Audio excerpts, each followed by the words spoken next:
Dihujat di Indonesia, karir Dayana pun diramal hancur di negaranya. Konflik antara YouTuber Vicky Naki dengan selebgram Dayana mendapat perhatian dari seorang peramal. Sang peramal menyatakan, karir Dayana akan hancur berantakan, bukan hanya di Indonesia, tapi juga negara asalnya, Kazakhstan. Peramal yang berasal dari akun Instagram @titisanyai_ratu_kidul itu menilai, keributan yang diciptakan Dayana bekalangan ini, membuat sosok sang selebgram yang tadinya disanjung, jadi dibenci oleh netizen Indonesia. Bahkan, Dayana juga diterawang akan gagal berkiprah di negara sendiri hingga karirnya hancur. Cantik sih, mana masih muda, punya bakat juga, tapi sayang karirnya gak akan lama bertahan di negaranya. Tahun ini bisa dibilang tahun terbaiknya dia, tulis sang peramal.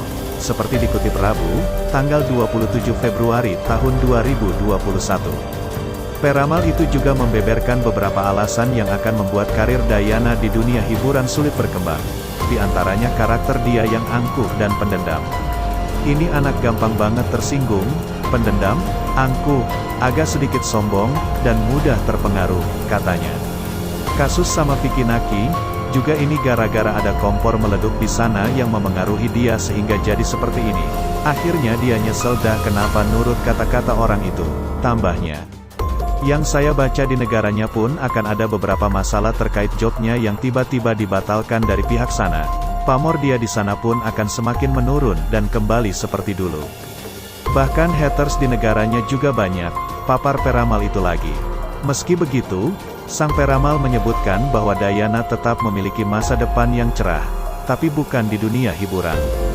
Untuk masa depan dia memang bagus, tapi bukan di dunia hiburan, tandasnya.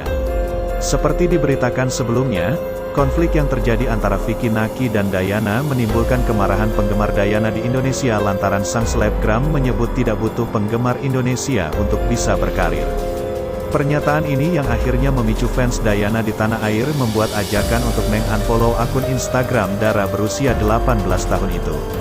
Sebenarnya aku ingin datang ke Indonesia, akan tetapi, setelah semua hujatan yang kuterima, aku berpikir bahwa aku tak membutuhkannya, datang ke Indonesia, kata Dayana dalam sebuah video di Instagram @demi.demik, beberapa waktu lalu. Aku akan lebih populer di Rusia dan sekarang aku, bahkan, sedang menunggu seorang vlogger terkenal, dari Rusia. Jadi, itu mungkin yang menjadi alasan kenapa aku bahkan tidak peduli tentang kepopuleran, di Indonesia, karena aku punya banyak sekali kenalan vlogger terkenal di sekelilingku. Aku tahu bahwa mereka pasti akan mendukungku, bebernya lagi. Akibat sikapnya yang dinilai angkuh itu, jumlah pengikut Dayana yang tadinya berjumlah 2,2 juta menyusut menjadi 1,3 juta.